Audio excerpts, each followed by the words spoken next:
All right, thanks for joining us today. We're going to do a little presentation called Dispelling the Myth of Anarchism and Why Anarchy is the Purest Form of Democracy. So this is a fun topic for me. I always think a lot of people think, when they hear the word anarchy, they think of people throwing Molotov cocktails, acting crazy, complete chaos, living in Stone Age conditions, and this is the myth I want to dispel. And I actually want to kind of tie in how this actually, anarchism is basically, in my opinion, pure democracy. And so bear with me and I'm going to explain myself. I know at first it might sound a little ridiculous, but when we get to the end of the presentation, hopefully it'll make a lot more sense. I will include some links, probably when we edit the video. So if I mention anything, just make sure you watch the video. You can check toobbox.com, the blog, for the link to the video when we're done. Okay, so let's get started. So my hypothesis is that most people have a misconception of what anarchism is. Again, a lot of people probably think it's just pure chaos, riots, kids who wear black, break things. Here's a poster I found: without law, there's no freedom. So say no to it. But that's what we're going to dispel. And then I think some people probably think that it's about, maybe the younger generation thinks it's about biker gangs or something because of that one TV show, and that's not the case. So this is a huge myth and misnomer. I actually think that anarchism is a really good thing.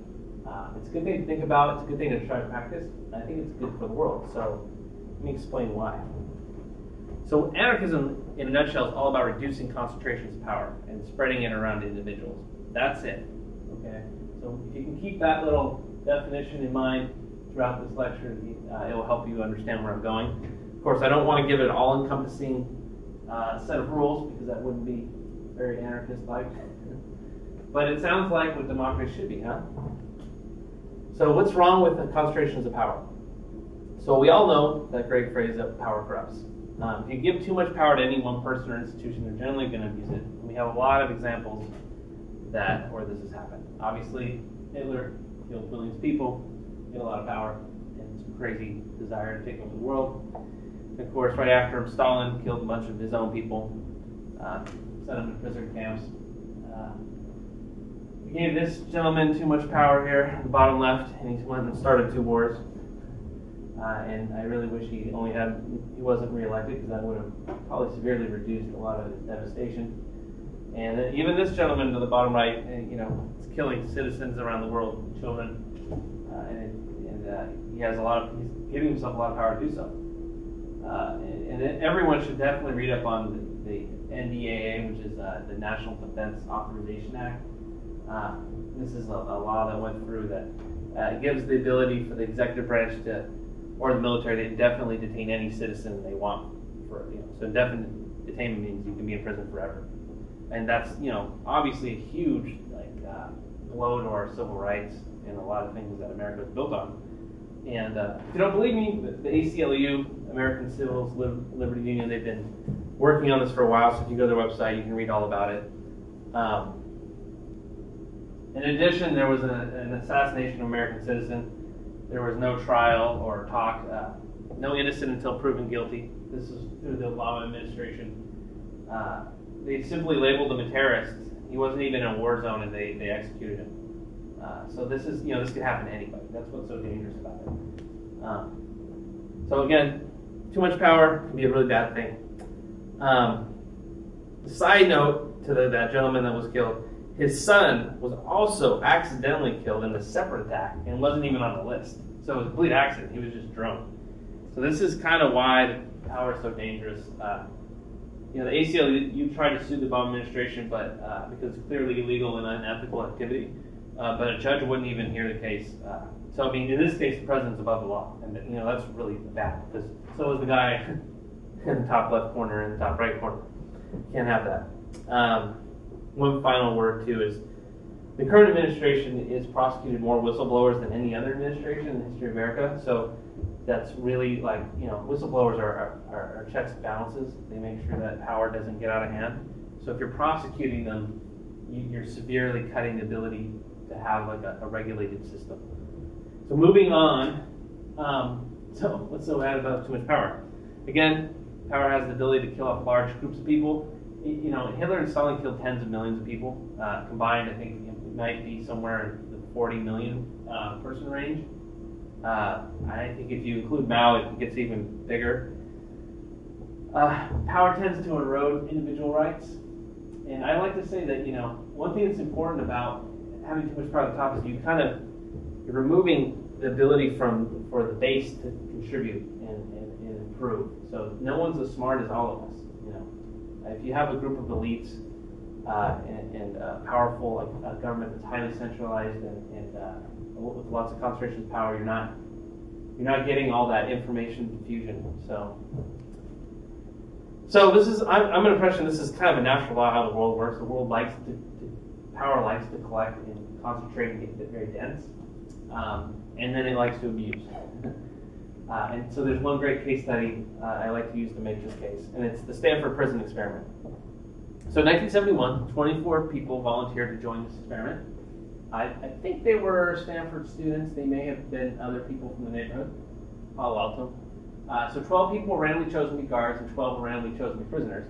The 12 that were prisoners actually got booked at the police station in Palo Alto and had to go through the booking process and then end up at the jail, which was at the psychology department in Stanford. So they got the full immersion of what it's like to be a criminal.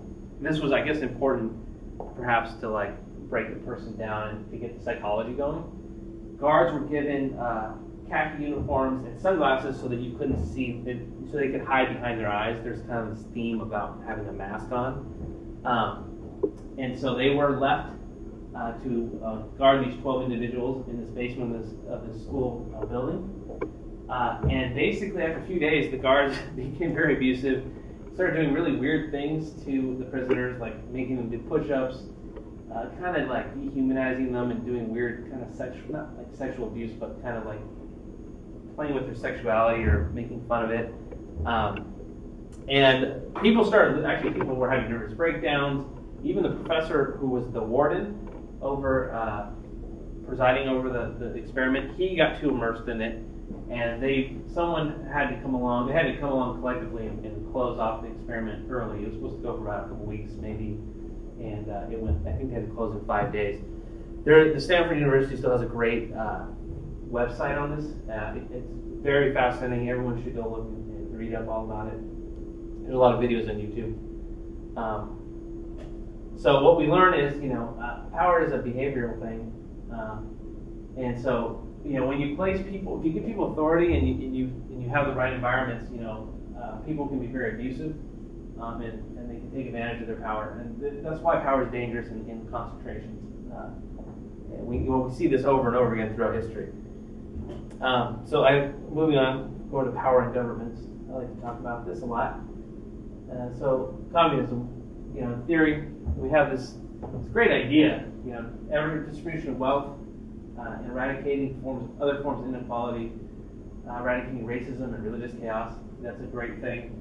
Free education, healthcare. So we have this great concept, but after we practice it for about 100 years or maybe less, what seems to happen is we have a lot of power concentrated at the top, at the government and the military level. The citizens have little voice or no power. Forced education and execution are used to control. The ruling class, which are government officials and high-ranking military officers, they live really well and have a lot amount of freedom, whereas the citizens don't. They're usually poor and restricted, and they're forced into slave labor.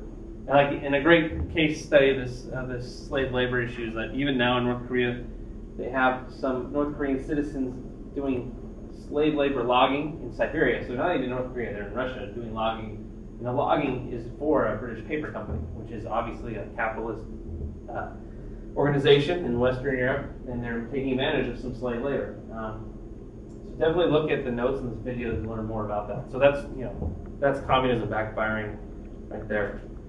Then we have fascism, and I don't think anyone actually plans to have a fascist government. It just kind of happens. And there's a lot of other bad traits. Obviously, they're similar to communism. We have a lot of government secrecy, a lot of corporate wheeling and dealing. Like even in in Nazi Germany, like Daimler-Benz, who publicly state this on their website, they were doing business with the Nazis, creating engines for their trucks and tanks, and totally involved. And that company's still around, obviously. And there was probably, even in America, there were American companies working with the Nazis before World War II. So a lot of special interest between government and corporations. Again, a reduction of the individual and civil rights. Tends to be lots of war. Again, citizens have no voice or say to how their nation is run. So, moving on, to illustrate, in today's times, we have, in America, we have droning. We have a lot of whistleblowers being prosecuted. We have demonstrators being slightly abused or kind of abused there. And we have lots of defense spending. So it sounds like America. And although America is probably not technically a fascist country, it's definitely, in my opinion, leans towards that, closer than anything else I can think of. So we have another study here from Princeton.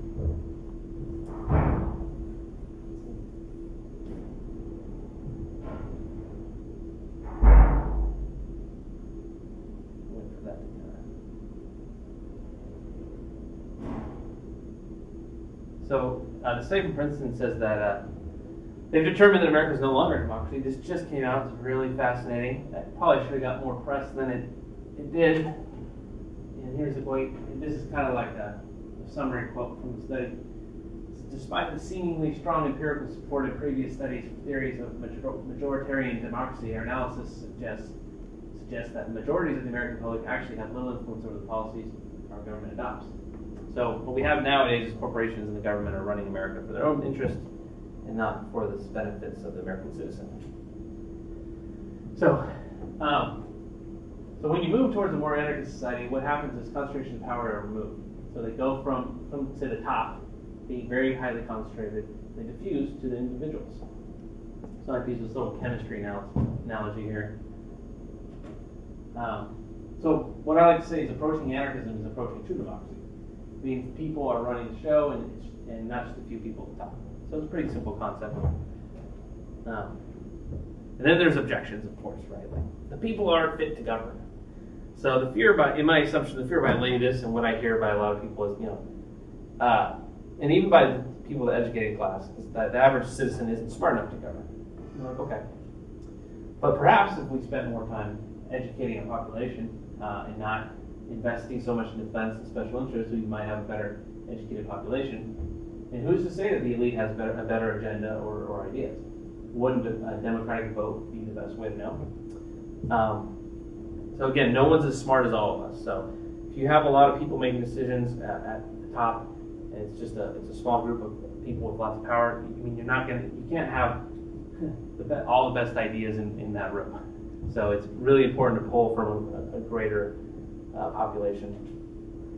So again, I have to reiterate this: moving towards anarchism doesn't mean complete chaos, living off the grid or in the Stone Age, or no government or no regulations. That's not what it means, right? What it means is less concentration of power at the government and elite level. Laws and regulation are created by people and not special interests. So it wouldn't be special interest writing the laws that go through Congress. There'd be less corporate welfare, no more military-industrial complex. Agribusiness wouldn't be treated, they wouldn't have a lot of hand-holding with agribusiness. Oil lobbies wouldn't get so much special treatment. I believe there's a study that came out that said that, I think it was like $8 trillion has been spent. $8 trillion has been spent defending the Strait of Hormuz, and that's, I guess, probably for America's benefit and also for the oil companies to make sure that there's stability in that region so they can get oil out of the Persian Gulf. But $8 trillion of your tax dollars has been spent defending that piece of real estate. That's pretty crazy. That money could have been used to probably, install solar panels throughout the entire country, or maybe thorium nuclear power plants, and we could have different forms of energy. But that's what happened. Obviously, one of my favorite things to talk about is reducing term limits. So, term limits. In an anarchist society, where the people rule, there's no room for career politicians. I think that's a big problem when you people who have a job in politics, we get a lot of special interest in wheeling and dealing, which ends up not benefiting the citizens. So, for example, getting Congress, like, these are just hypotheticals. Maybe a 2-year run with no ability for re-election. Presidents would just get 1 4-year term. I mean, just think about if the president spent their first term, half of their first term, trying to get re-elected for their second term. They'd actually be focusing on their job. And then this would reduce the chance of special interest in government relationships to form. Just, we're finding out more and more that's more beneficial for us, the citizen. And what you get instead is just people doing their job. That's what was the whole point to begin with. But how will you get anything done? So you'd have to design your government to operate this way. You'd have to work without special interest or career politicians. And again, we think this is going to be a good thing. You want to iterate and use historical data to improve your government design. And we should have goals. I don't think we ever talk about that. Where does America want to be in 100 years? Do we want to be fossil fuel independent by then? Do we want to have our defense spending down by 70%? Do we want to have everyone, with a college degree in 100 years? So things like that could be great goals for the country, and that will help dictate your design. Goals are good things. So what about laws and regulations? Won't corporations and murderers go wild? So anarchism doesn't mean you can't have any laws or regulations, because it's all in our best interest to keep the environment in good shape, to keep people from not killing each other and not speeding down the highway at 100 miles per hour. We don't want that. We're all trying to live together in a peaceful coexistence. So it's in all our best interest to do the job of governing ourselves. And so what this really comes down to is, to be an anarchist, you can't be lazy. You have to have a healthy democracy, you also can't be lazy. In both cases, you have to participate. So it takes a lot of work. But my final kind of conclusion is, maybe we get what we deserve. We don't want to lift a finger or spend time protesting or working towards change, so we let elite corporations, or elites and corporations and career politicians take advantage of our inaction. And there's a great book about that by John Stewart called Democracy in Action. So thank you very much. That was my presentation.